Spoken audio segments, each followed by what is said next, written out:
Dr. Noah Bennett, a brilliant black neurosurgeon, finds himself at the center of a harrowing fight for justice after being falsely accused of financial misconduct by a corrupt hospital board and a prejudiced police officer.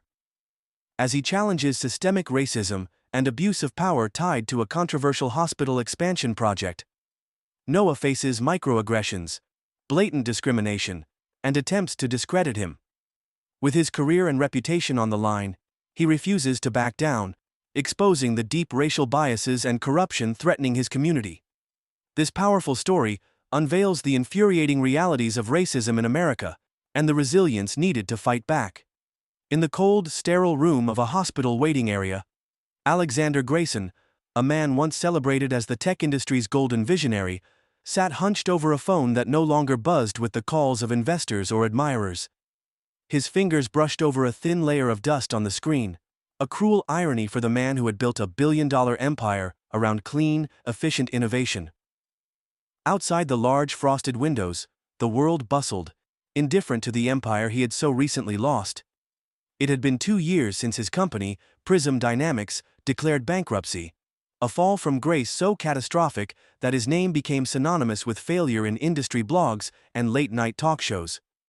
What they didn't know, what they couldn't see, was the wreckage beyond the numbers. A wife he had driven away, a teenage daughter whose eyes no longer sparkled with admiration for him, and a heart hollowed out by a gnawing sense of guilt. The fluorescent hum of the hospital light brought him back to the present.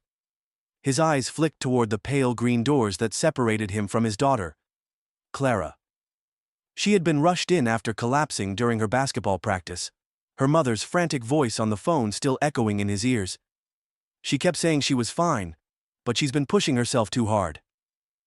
It was always too hard, wasn't it?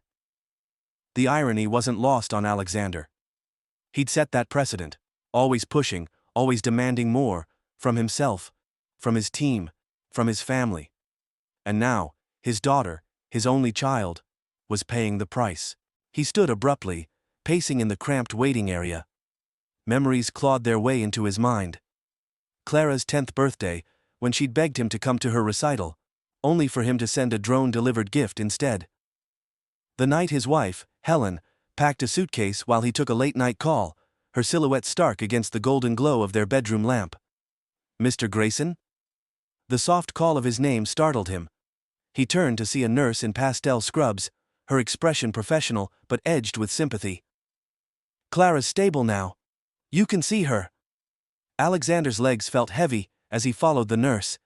He didn't feel worthy of stepping into his daughter's room, much less holding her hand, but he couldn't turn away. Not this time. As he pushed the door open, his breath caught at the sight before him.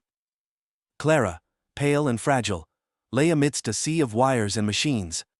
Her chest rose and fell rhythmically, a stark contrast to the chaos in his mind. For a moment, he just stood there, his hands trembling at his sides. Then, slowly, he moved to her bedside. "Clara," he whispered, his voice cracking under the weight of emotions he'd buried for too long. Her eyelids fluttered open, her gaze meeting his. A faint, tired smile crossed her lips, and her words cut through him like glass. "Hey, Dad took you long enough."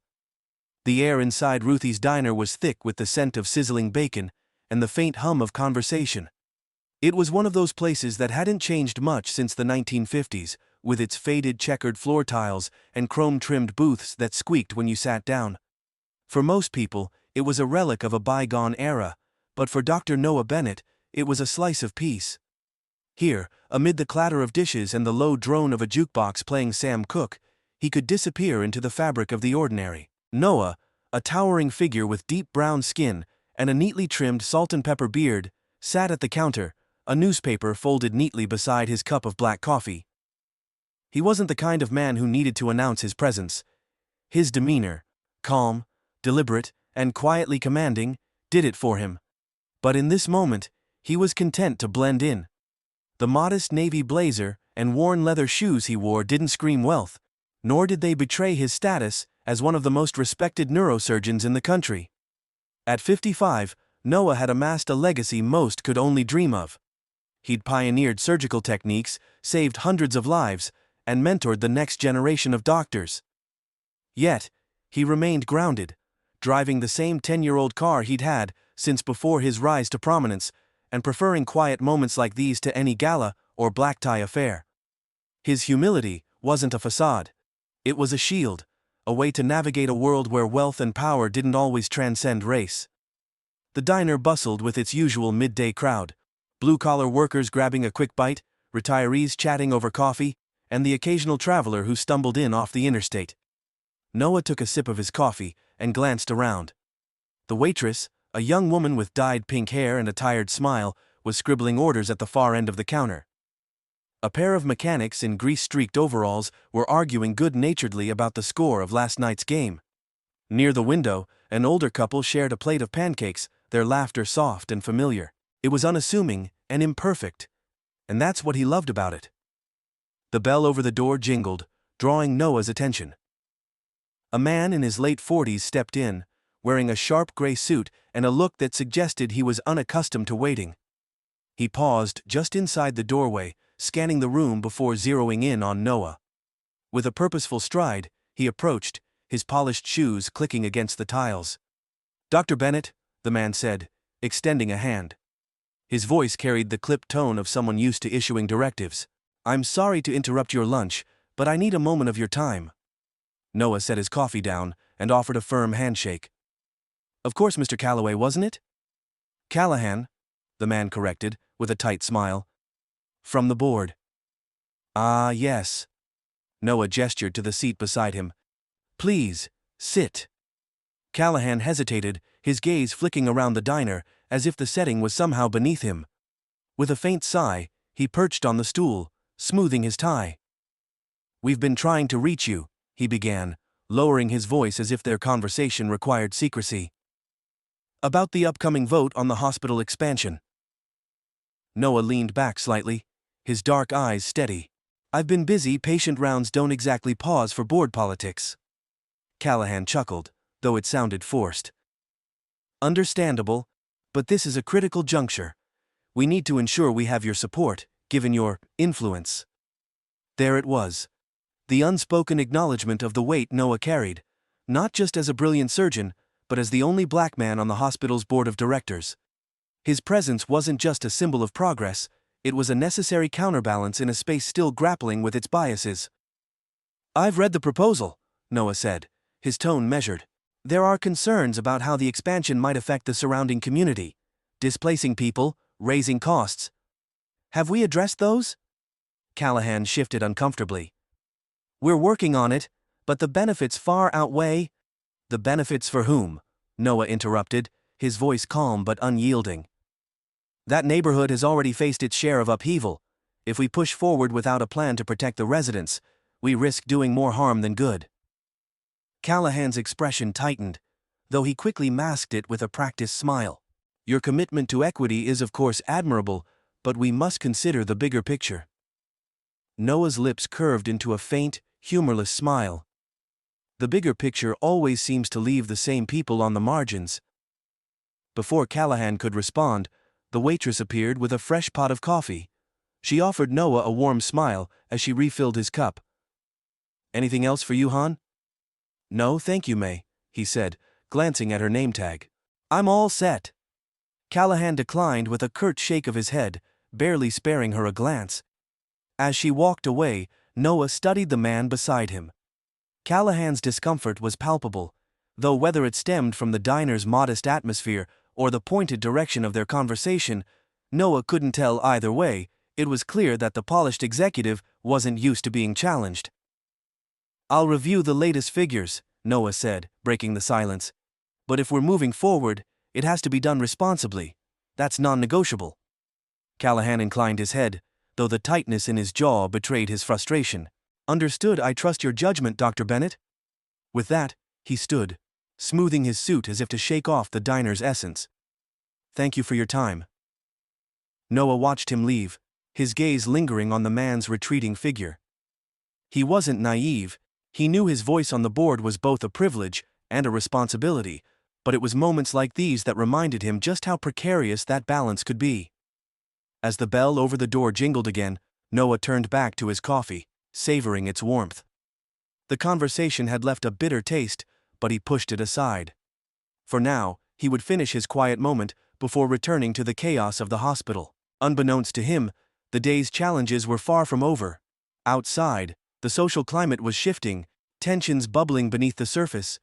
And soon, Noah Bennett would find himself at the center of a storm, one that would test not only his resolve, but the very foundations of his identity.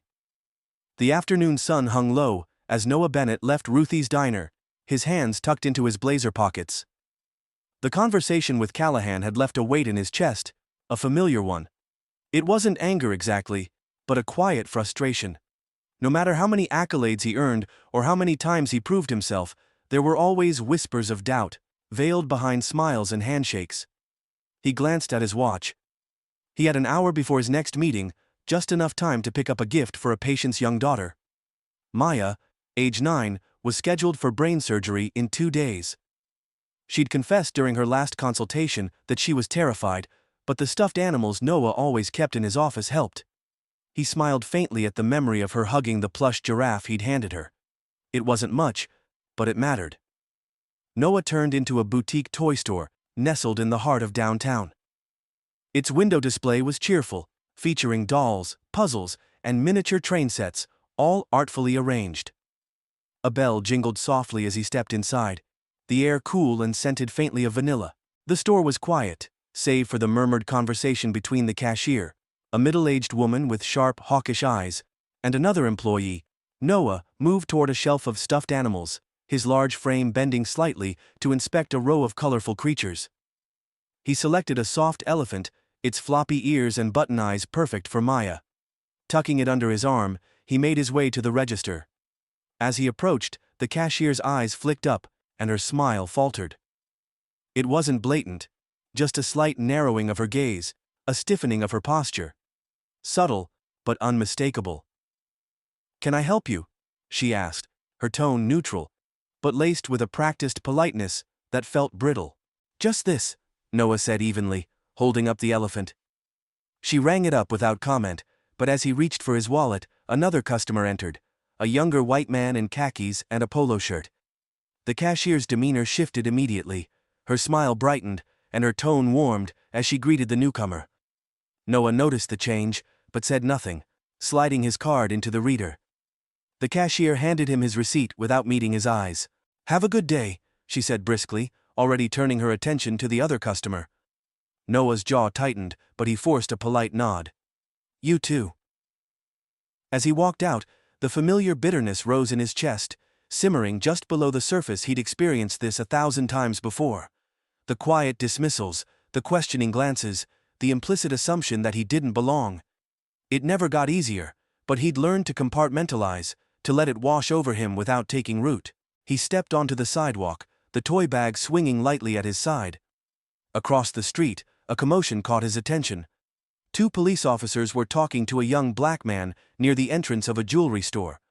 Their postures were rigid, and their voices carried an edge of authority that felt less protective and more accusatory. Noah paused, his instincts prickling. The young man, who couldn't have been older than 20, was holding his hands up in a placating gesture. His voice was calm but tinged with fear. "I told you, I'm just waiting for my friend. She works here." One of the officers, a tall man with a clean-shaven head, stepped closer, his hand hovering near his belt. "We got a call about suspicious behavior. You match the description." "I'm just standing here," the young man replied, his voice rising slightly. "I didn't do anything." Noah felt his pulse quicken. He wasn't dressed for confrontation, his blazer and slacks didn't exactly scream activist, but he couldn't just walk away. His steps were deliberate as he crossed the street, positioning himself a few feet from the group. "Excuse me," Noah said, his voice calm but firm. The officers turned to him, their expressions shifting to mild annoyance. "Is there a problem here?" "This doesn't concern you, sir," the shorter officer said, his tone clipped. "I'm making it my concern," Noah replied evenly, meeting the officer's gaze. "What exactly is this young man being accused of?" The taller officer bristled. "We got a call about someone loitering and acting suspiciously. We're just doing our job." "Loitering isn't a crime," Noah said, his tone unyielding. "And from what I can see, he hasn't done anything except stand outside a store." The young man glanced at Noah, gratitude flickering in his eyes. "I'm just waiting for my friend, she's on her lunch break." "Do you have ID?" the shorter officer demanded, ignoring Noah and turning back to the young man. "Why does he need to show ID?" Noah interjected. "He hasn't committed a crime, he has the right to stand on a public sidewalk without being harassed." The tension in the air thickened. Passers-by slowed, their curiosity piqued. The taller officer's hand dropped to his belt, resting near his radio. "Sir, I suggest you move along before you escalate the situation." Noah's composure didn't waver, but inside, he felt the familiar churn of frustration and helplessness. He took a slow breath, steadying himself. "I'm not escalating anything, I'm asking you to consider whether this interaction is necessary, or if it's driven by something else." The officers exchanged a look, their patience visibly thinning. Before either could respond, a woman in a uniformed blouse stepped out of the jewelry store, her expression frazzled. "What's going on?" "This your friend?" the shorter officer asked, gesturing to the young man. "Yes," the woman said, her tone exasperated. "I told him to wait out here while I finished up. Is there a problem?" The officers hesitated, their authority momentarily diffused. After a tense pause, the taller one muttered, "Next time, let him wait inside." Without another word, they walked away, their postures stiff. The young man exhaled shakily, his shoulders slumping as relief washed over him. "Thank you," he said to Noah, his voice quiet but earnest. "I didn't know what else to do." Noah placed a reassuring hand on the young man's shoulder. "You shouldn't have to do anything, just keep your head up." As the man and his friend disappeared into the store, Noah stood on the sidewalk, his grip tightening on the toy bag. The small crowd that had gathered began to disperse, but the weight of the encounter lingered. He was no stranger to moments like these. They were part of the fabric of his existence, woven into the tapestry of a world that still saw his skin before his character. But each time, it stung anew, a reminder of how far there was still to go. When Noah finally returned to his car, the elephant felt heavier in his hands.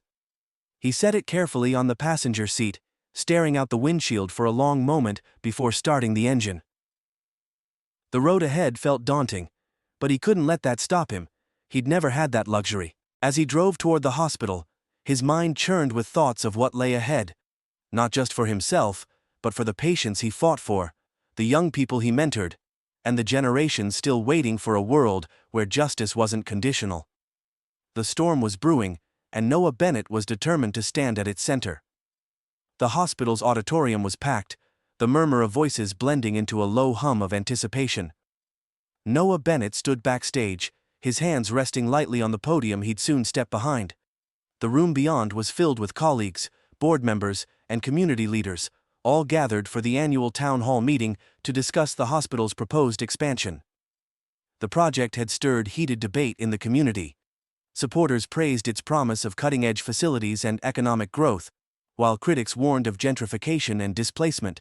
Noah had been reluctant to take a public stance, but after his conversation with Callahan and the encounter outside the jewelry store, he couldn't remain silent. The stakes were too high. Noah adjusted his tie, his expression calm but his mind racing. Tonight, he would challenge the hospital's narrative, demanding accountability and equity in the expansion process. He wasn't naive. He knew his words would ruffle feathers, particularly among the board, but he couldn't let that deter him. This was bigger than his career. "Dr. Bennett," a voice interrupted his thoughts. He turned to see Mitchell Grant, the hospital's chief legal counsel, standing in the wings. Mitchell was a wiry man in his early 40s, with sharp features and a demeanor that radiated caution. Though they'd worked together for years, their relationship had always been more professional than personal. "Mitchell," Noah greeted him, his voice steady. "Something on your mind?" Mitchell hesitated, glancing over his shoulder to ensure they weren't overheard. "Look, I know you're planning to address the expansion tonight. I just want to remind you that the board isn't keen on dissent." Noah raised an eyebrow. "Dissent or accountability?" Mitchell sighed, his expression tightening. "Call it what you want, but this isn't just about you.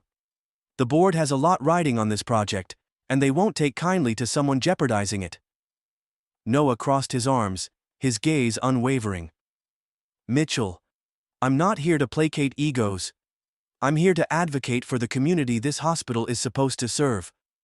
Mitchell's lips pressed into a thin line. I get it. I really do. But tread carefully, Noah. The board isn't above playing hardball. Noah's jaw tightened. He appreciated Mitchell's concern, but he refused to be intimidated. Thanks for the warning, he said, his tone clipped. But I'll say what needs to be said. Before Mitchell could respond, the sound of applause signaled the start of the event. Noah stepped into the spotlight, the weight of the room pressing down on him as he approached the podium. The lights dimmed, and the murmurs quieted. He scanned the audience, his gaze landing briefly on Callahan, whose expression was unreadable. Taking a deep breath, Noah began. Good evening. Thank you all for being here tonight. As we discuss the hospital's future, I want to start by acknowledging the remarkable work done by our staff and leadership. This institution has saved countless lives and set a standard for excellence in care. A ripple of polite applause followed. Noah let it settle before continuing, his tone sharpening. However, we must also acknowledge our responsibility to the community. The proposed expansion, while ambitious, raises serious concerns. If implemented without careful planning, it risks displacing residents, driving up housing costs, and further marginalizing vulnerable populations. The room tensed. Callahan shifted in his seat, his jaw tightening. Noah pressed on. We cannot ignore these realities. Growth should not come at the expense of the people we serve. I urge this board to engage with the community, to listen to their voices, and to prioritize equity in every step of this process. Scattered applause broke out. Though it was clear, not everyone was on board. Noah's gaze met Callahan's, the tension between them palpable.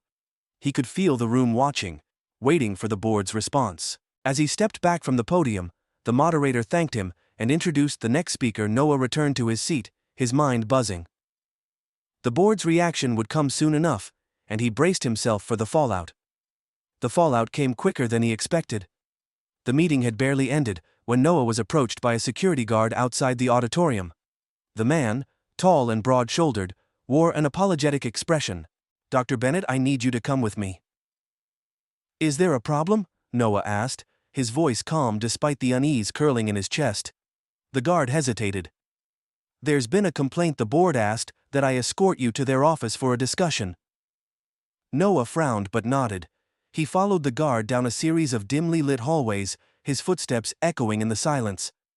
When they reached the boardroom, the guard opened the door and motioned for Noah to enter. Inside, Callahan and several other board members sat around a long table, their expressions ranging from irritated to hostile. Mitchell stood near the corner, his posture tense. Dr. Bennett, Callahan began, his tone icy. Take a seat. Noah complied, his gaze steady as he met Callahan's eyes. The room crackled with unspoken tension.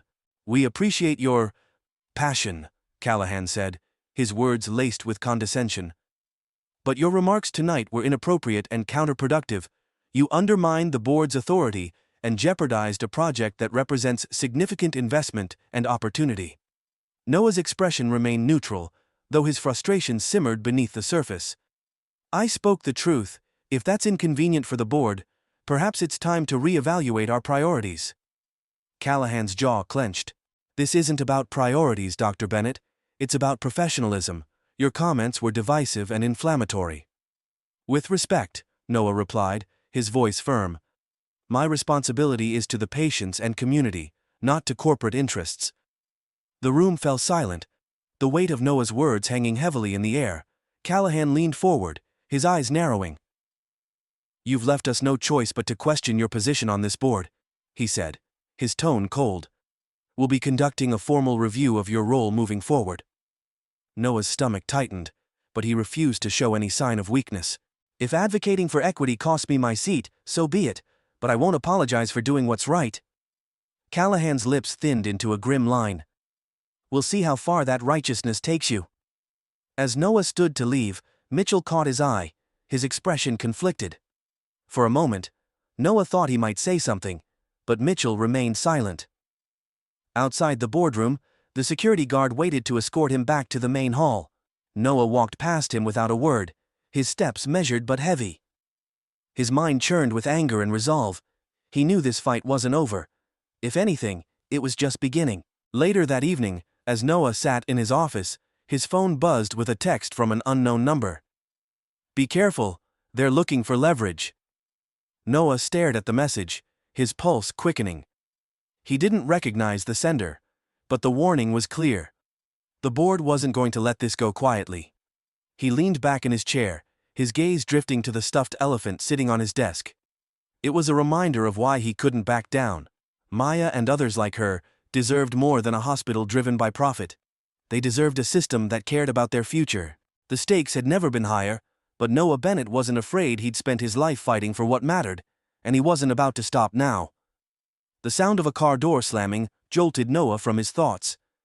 He looked up from his office desk, where the stuffed elephant still sat, its button eyes staring back at him. The text he'd received earlier lingered in his mind like a faint echo. "Be careful, they're looking for leverage." The words felt heavier now, pressing on him as though they carried an unseen weight. It was nearly midnight, and the hospital parking lot outside his office was eerily quiet. He leaned back in his chair, the low hum of the building's air conditioning, the only sound accompanying his restless thoughts. Suddenly, his phone buzzed again. This time, it was a call. The screen displayed an unknown number.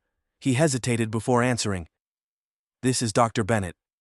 "Dr. Bennett, this is Officer Daniels from the Metro Police Department," a voice said, clipped and professional. "We need you to come down to the station for questioning regarding a matter of urgency." "Questioning?" Noah's brow furrowed. "What's this about?" "I'm not at liberty to discuss details over the phone," Daniels replied. "But we strongly suggest you come in voluntarily. It'll be easier that way." The implication was clear. The air seemed to chill as Noah's mind raced. He'd done nothing wrong, and yet he could hear the thinly veiled threat in the officer's tone. This wasn't a request. It was a warning. He'd spent years walking this fine line, always aware of how easily perceptions could shift. Tonight, it felt as though the line had snapped beneath him. By the time Noah arrived at the station, his resolve had solidified. He parked his car and stepped into the brightly lit lobby, the fluorescent lights overhead casting a cold, clinical glow. A young officer at the front desk barely glanced at him before motioning toward a waiting area. "Someone will be with you shortly," the officer said, his tone dismissive. Noah sat in a hard plastic chair, his eyes scanning the room. The tension in his chest grew as minutes ticked by. He was aware of the eyes on him, officers passing by, a few civilians seated nearby. Some stared openly, their expressions a mix of curiosity and suspicion. Finally, a door opened, and a tall, stocky man in uniform emerged. "Dr. Bennett," the man said, his voice carrying an edge of authority. "This way." Noah stood and followed the officer down a long hallway lined with closed doors. They entered a small windowless room with a single table and 2 chairs. Officer Daniels was already seated, his posture rigid and his eyes sharp. "Please, have a seat," Daniels said, gesturing toward the chair opposite him. Noah complied, his expression calm but unyielding. "Mind telling me why I'm here?" Daniels leaned forward, placing his hands on the table. "We've received information linking you to an investigation into fraudulent activity involving hospital funds." Noah blinked, momentarily caught off guard.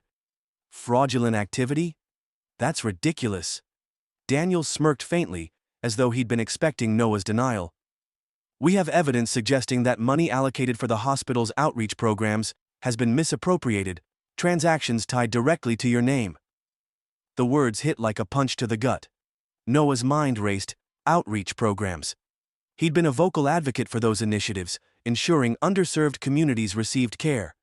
Accusing him of misappropriation wasn't just an attack on his integrity. It was a calculated move. "This is baseless," Noah said, his voice steady but cold. "If you have evidence, I'd like to see it." Daniels didn't flinch. "We're still gathering details, but let me make one thing clear. This is a serious allegation. If you cooperate, it'll work in your favor." Noah studied Daniels' face, searching for cracks in his facade. It was clear this wasn't a legitimate inquiry. It was a power play, likely orchestrated by those who saw his advocacy as a threat. "I have nothing to hide," Noah said finally, "and I won't be intimidated." Daniels' smirk widened, as if amused by Noah's resolve. "We'll see about that."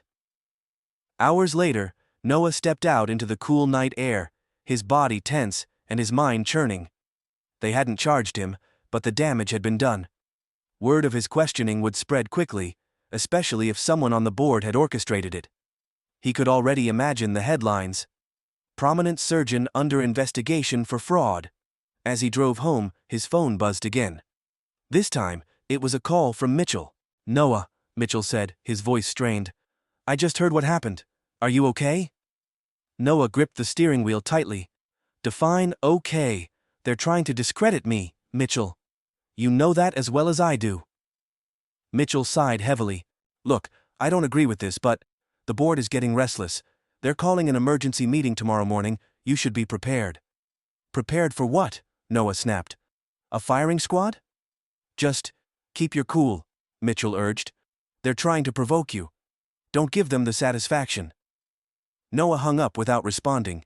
He couldn't shake the anger bubbling inside him, but Mitchell was right. He needed to stay composed. They were counting on him to falter, to prove their assumptions right. He wouldn't give them that. The boardroom was packed the next morning, tension thick in the air. Noah stood at the head of the table, his presence commanding. Despite the unease in the room, Callahan sat across from him, flanked by other members whose faces ranged from stern to vaguely apologetic. "This is an informal hearing to address recent allegations against Dr. Bennett," Callahan announced, his tone measured but icy. "While the investigation is ongoing, the board has decided to reevaluate his position." Noah's jaw tightened, but he forced himself to remain calm. "With all due respect, this is a smear campaign. The allegations are baseless, and you know it." Callahan's lips curled into a faint smile. "That remains to be seen, but the board cannot afford distractions, especially during a critical project like the expansion." "This isn't about distractions," Noah shot back. "It's about silencing dissent. You don't want accountability, you want compliance." A murmur rippled through the room. Callahan's expression darkened, but before he could respond, Mitchell spoke up. "Dr. Bennett has been an invaluable member of this board," Mitchell said, his voice steady but cautious. "He's raised important concerns about the expansion, and I think it's worth considering them seriously rather than dismissing them outright." Callahan glared at Mitchell, his jaw tightening. "This isn't about silencing anyone. It's about maintaining the hospital's integrity."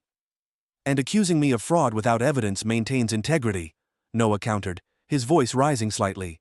"If you're so concerned about integrity, maybe start by addressing the real issues: the displacement of vulnerable communities, the prioritization of profit over care." The room fell silent, the weight of Noah's words pressing on everyone present. Callahan's face flushed, but he didn't respond. Instead, he turned to the other board members. "We'll take a vote, effective immediately. Dr. Bennett's position on this board will be suspended pending the outcome of the investigation." Noah stood tall, his gaze steady as the votes were cast. It was a foregone conclusion, but he refused to back down.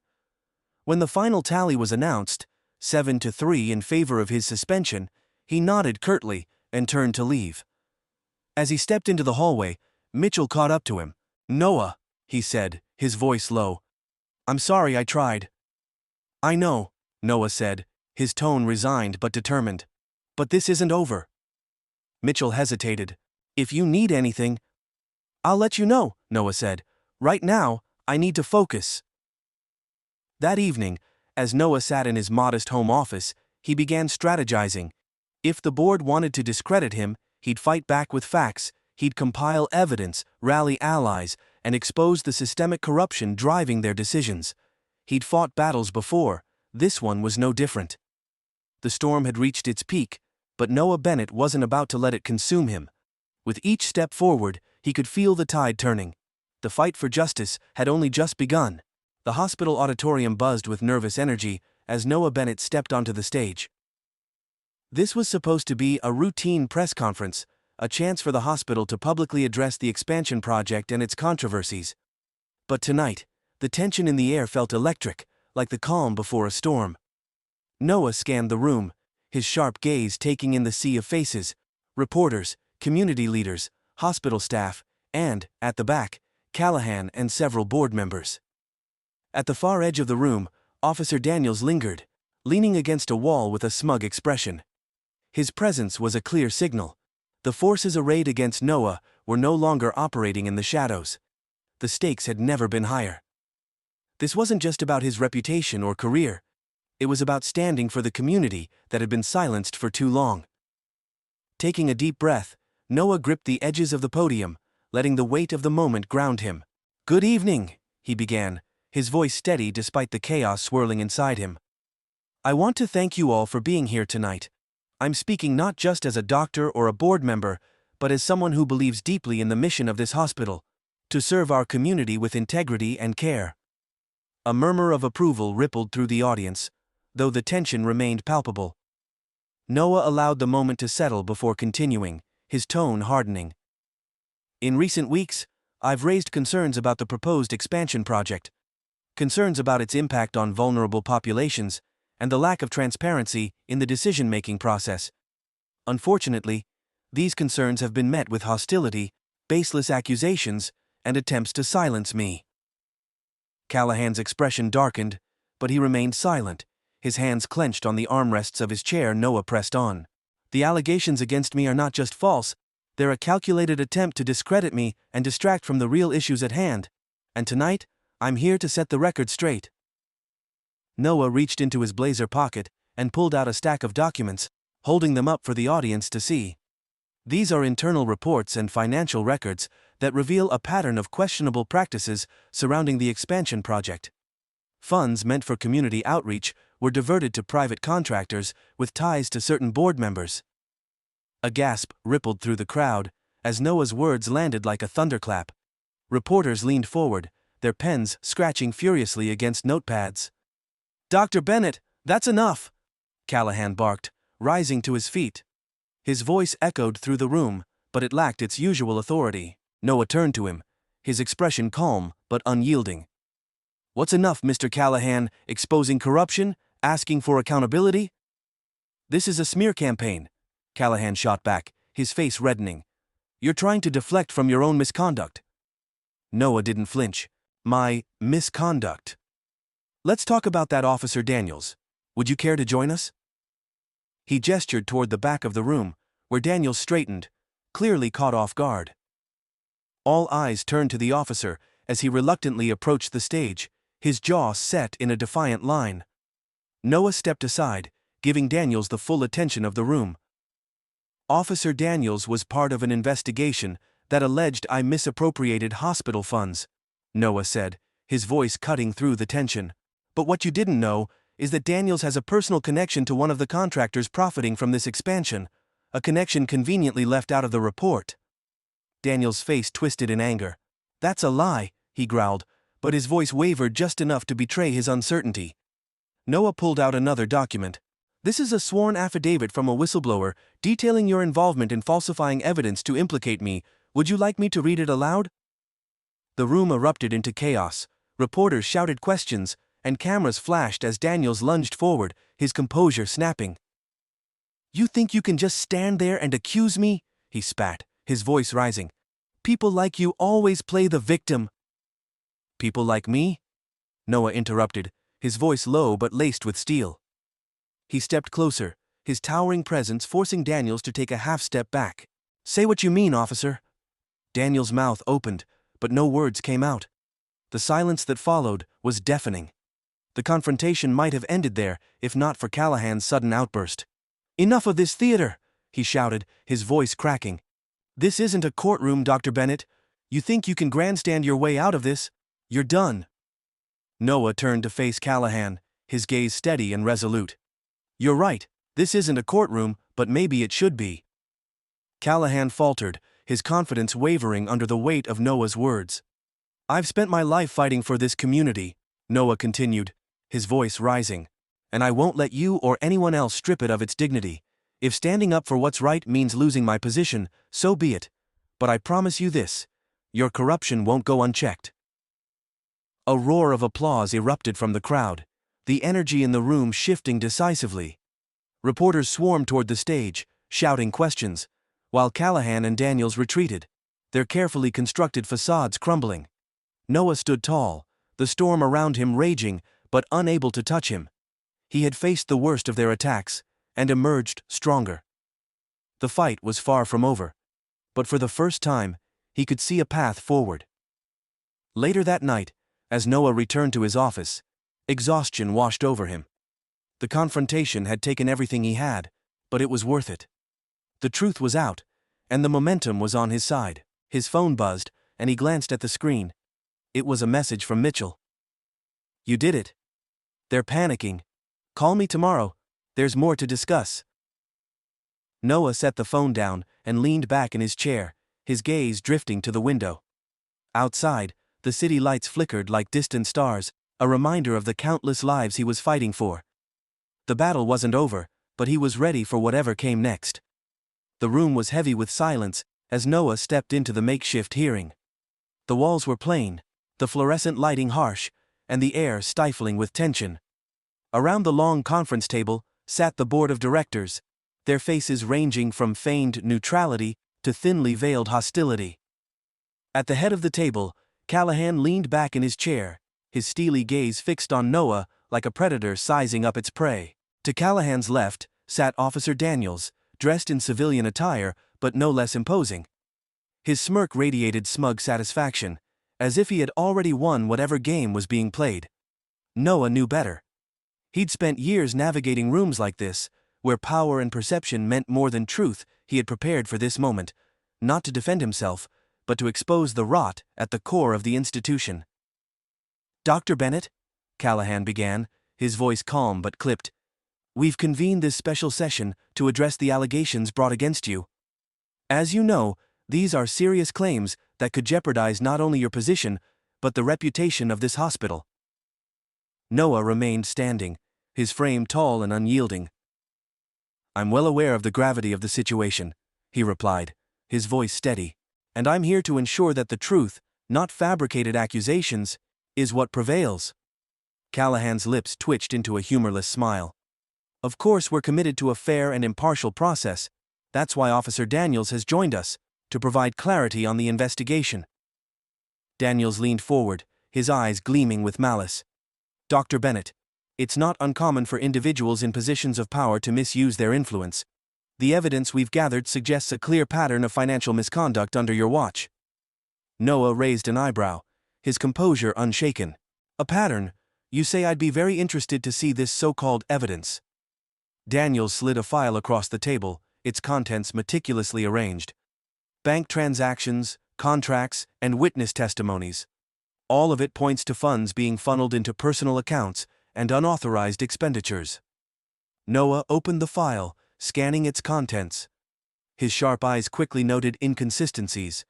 The same contractor appearing in multiple transactions, vague descriptions of services rendered, and, most damning, his forged signature on several documents. His heart raced, but his outward demeanor remained calm. They had underestimated him. "Interesting," Noah said, setting the file down. "Because these documents don't prove my guilt, they prove someone's desperation." A murmur rippled through the room, Callahan's expression tightened. "Explain yourself, Dr. Bennett." Noah's gaze swept across the table, landing squarely on Daniels. "The contractor listed here, Greenway Solutions, has no legitimate business history with the hospital. Yet they've received substantial payouts over the past 6 months, and coincidentally, Greenway is owned by a shell corporation tied to a close associate of Officer Daniels." Daniels's smirk faltered, but he quickly masked it with a sneer. "That's a bold accusation, Doctor. Care to back it up?" Noah reached into his briefcase and retrieved a folder of his own, sliding it across the table. "Here are the ownership records for Greenway Solutions, along with correspondence linking it to your personal email address. Would you like me to read them aloud?" The board members exchanged uneasy glances. Callahan's face darkened, but he maintained his composure. "This is highly irregular." "What's irregular?" Noah interrupted, his voice rising just enough to command the room's attention. "Is using fabricated evidence to frame someone for a crime they didn't commit. What's irregular is diverting funds meant for community outreach into private pockets. And what's truly irregular, Mr. Callahan, is how far you're willing to go to silence dissent." The room erupted in chaos. Some board members voiced their outrage, while others remained silent, their eyes darting between Callahan and Daniels. Daniels, meanwhile, shot to his feet, his face twisted with anger. "This is a baseless attack," Daniels barked. "You're just trying to deflect from your own wrongdoing." Noah stepped forward, his voice cutting through the noise like a blade. "You think you can intimidate me, Daniels? I've spent my entire career fighting for what's right, for people who've been ignored and dismissed by systems like this one. I've faced bigger bullies than you, and I'm still standing."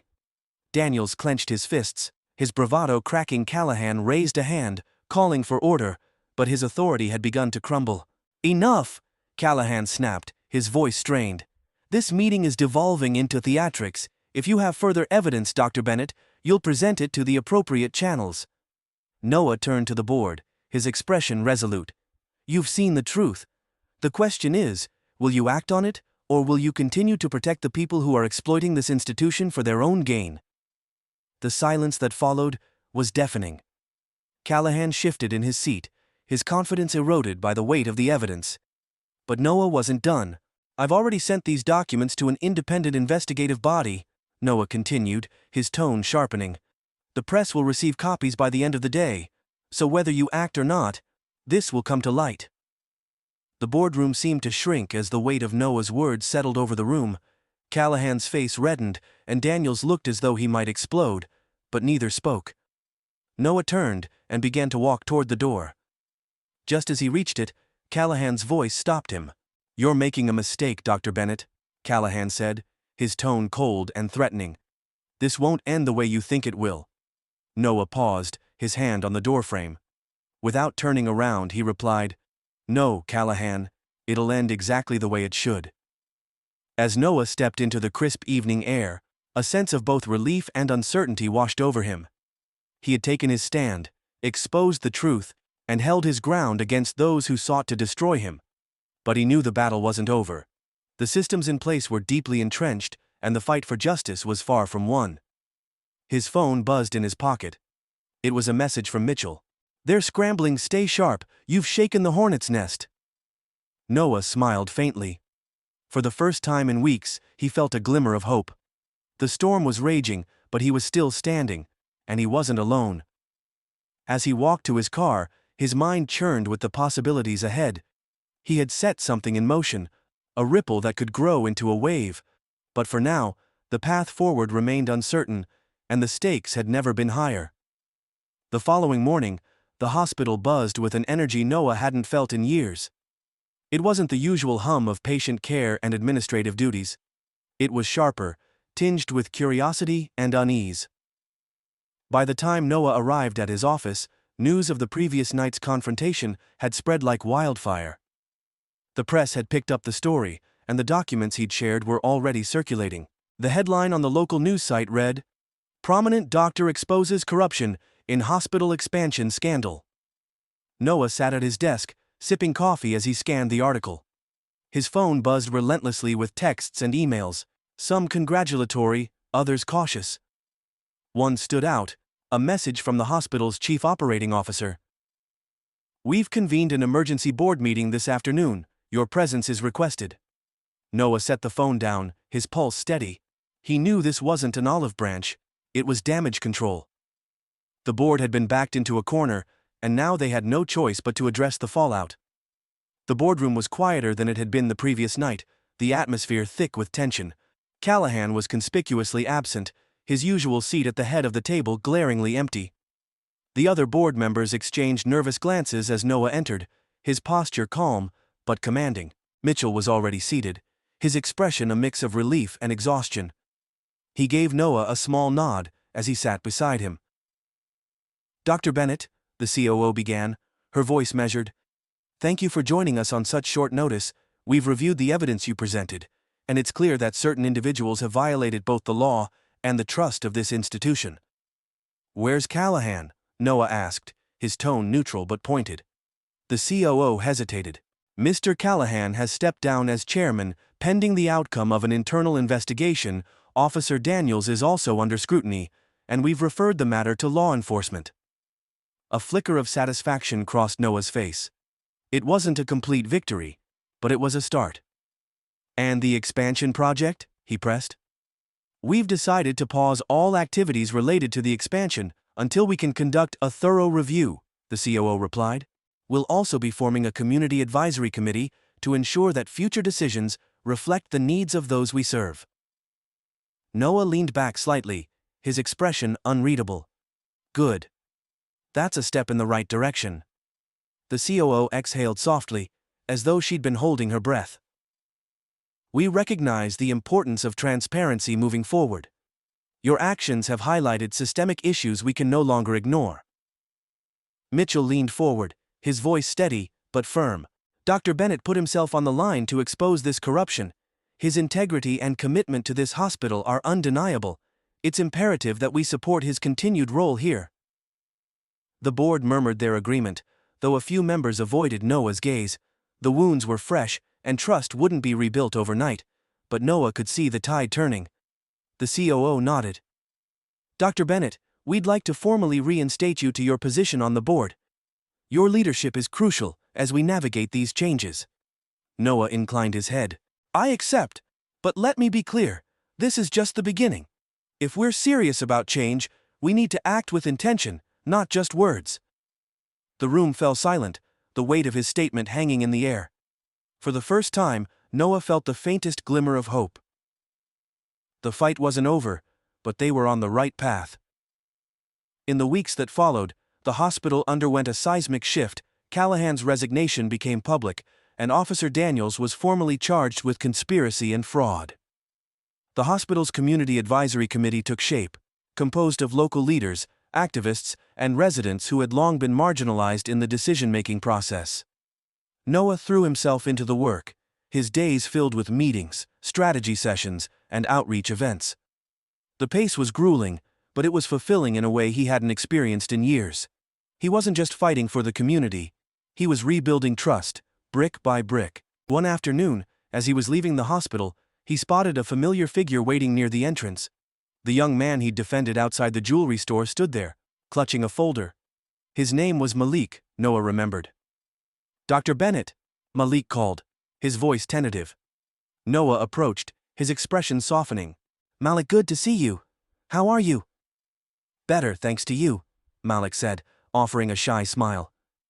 I just wanted to say, what you did, standing up for me, for all of us, it means a lot. Noah placed a reassuring hand on Malik's shoulder. You matter, Malik. Don't let anyone make you think otherwise. Malik nodded, his grip on the folder tightening. I brought something for you? He handed over the folder, his hands trembling slightly. It's an application for the hospital's internship program. I know I don't have much experience, but... Noah opened the folder, scanning the neatly typed pages. His chest swelled with pride. This is excellent, Malik. I'll personally make sure your application gets reviewed. Malik's face lit up. Thank you, Dr. Bennett. I won't let you down. I know you won't, Noah replied, his voice warm. Keep pushing forward. As the months passed, the impact of Noah's actions began to ripple outward. The hospital's renewed commitment to equity inspired other institutions to re-examine their practices. Local media hailed Noah as a symbol of resilience and integrity, though he downplayed the praise. For him, the work was its own reward. At home, Noah found solace in quiet moments.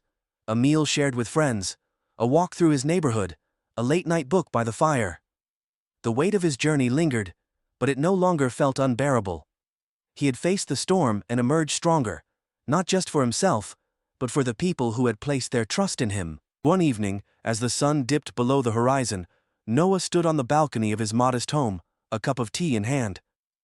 The city stretched out before him, its lights twinkling like stars. He thought of the challenges ahead, the battles still to be fought, the system still in need of change. But for now, he allowed himself a moment of peace. The road was long, but he was ready to walk it, step by step, guided by the quiet strength that had carried him this far.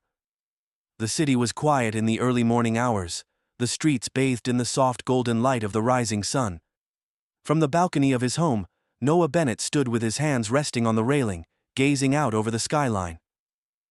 The events of the past months felt like a whirlwind, chaotic, exhausting, and at times deeply disheartening.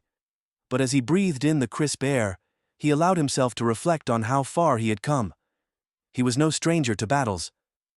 As a black man who had risen to prominence in a system not built for him, he had spent his entire career navigating a world filled with subtle and overt barriers. But this time had been different.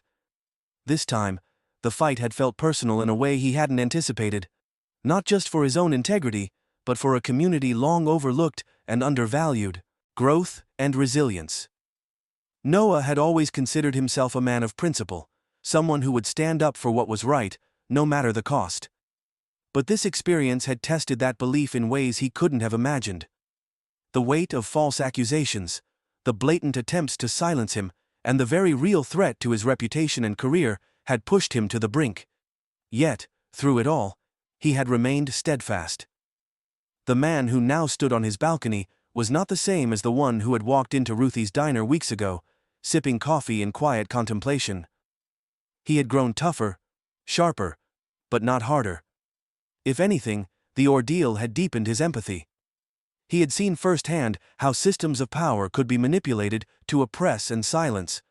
But he had also witnessed the strength of community, the importance of allies, and the power of truth. He had come to realize that resilience wasn't just about enduring hardship, it was about transforming it into something meaningful. He had taken the blows dealt to him and turned them into an opportunity to shine a light on corruption and demand accountability. That was a lesson he carried with him now, a guiding principle for the road ahead, a catalyst for change. The events surrounding the hospital expansion scandal had rippled far beyond its walls. The exposure of Callahan's corruption and Officer Daniels' complicity had sent shockwaves through the city, forcing other institutions to confront their own practices. Noah had received calls from activists, civic leaders, and even state officials, all seeking his insight on creating more equitable systems. The hospital's newly formed Community Advisory Committee had become a model for collaborative decision-making. Residents, who once felt voiceless, now had a platform to shape the future of their neighborhoods. The pause on the expansion project wasn't just a delay. It was a chance to reimagine what progress could look like, one that prioritized people over profit. But Noah knew the work was far from over. The systemic issues that had fueled this conflict ran deep, rooted in decades of inequality and exploitation. While he had won this battle, the larger war against injustice would require sustained effort, collective action, and a willingness to confront uncomfortable truths, bridging the personal and the systemic. For Noah, the struggle wasn't just about policies and procedures, it was about people. It was about Malik, who had mustered the courage to apply for an internship, despite a lifetime of being told he didn't belong. It was about patients like Maya, whose care should never be compromised by the greed of those in power. It was about his own journey, and the countless others who walked a similar path, striving to make a difference in a world that often seemed stacked against them. The experience had also deepened his understanding of his own privilege. While he had faced discrimination and prejudice, his position as a respected surgeon had afforded him a platform that others didn't have. He felt a renewed responsibility to use that privilege to amplify the voices of those who couldn't speak out, to stand as a bridge between the marginalized and the powerful. Systemic change, he realized, wasn't about sweeping gestures or overnight victories. It was about incremental progress, about planting seeds of hope and nurturing them until they grew into something transformative. It was about showing up, day after day, even when the odds seemed insurmountable. Hope for the future. The fight had taken its toll on Noah, but it had also renewed his sense of purpose. For every sleepless night and moment of doubt, there had been a spark of hope, whether in the gratitude of a community member, the resilience of a young mentee, or the quiet determination of an ally like Mitchell. These moments reminded him why he had chosen this path in the first place. As he stood on the balcony, the sun rising higher into the sky, Noah allowed himself a rare moment of pride. He had faced the storm and emerged on the other side, not unscathed, but stronger for it. He knew there would be more challenges ahead, but he also knew he wasn't alone. The community he had fought for stood with him, and together they could weather whatever came next. A call to action. Noah's story wasn't unique. Across the country, there were countless others fighting similar battles against corruption, prejudice, and systemic inequality. His victory was just one thread in a much larger tapestry, a reminder that change was possible but only if people were willing to fight for it. For those watching, Noah's journey was a call to action. It was a testament to the power of resilience, the importance of speaking truth to power, and the necessity of collective effort. It was a reminder that progress was messy and hard-fought, but it was worth every step. Change doesn't happen overnight, Noah had told a group of young medical students during a recent lecture. It happens because people like you refuse to settle for the status quo. It happens because you stand up, even when it's hard, even when it's scary, and it happens because you believe, against all odds, that a better world is possible. As the morning light bathed the city, Noah turned from the balcony and walked back inside. His desk was cluttered with papers and notes, a to-do list that seemed to grow longer every day. But instead of feeling daunted, he felt energized. There was still so much to do, and he was ready. Noah Bennett had fought for justice and won, but his journey was far from over. The road ahead would be challenging, but it was a road worth walking.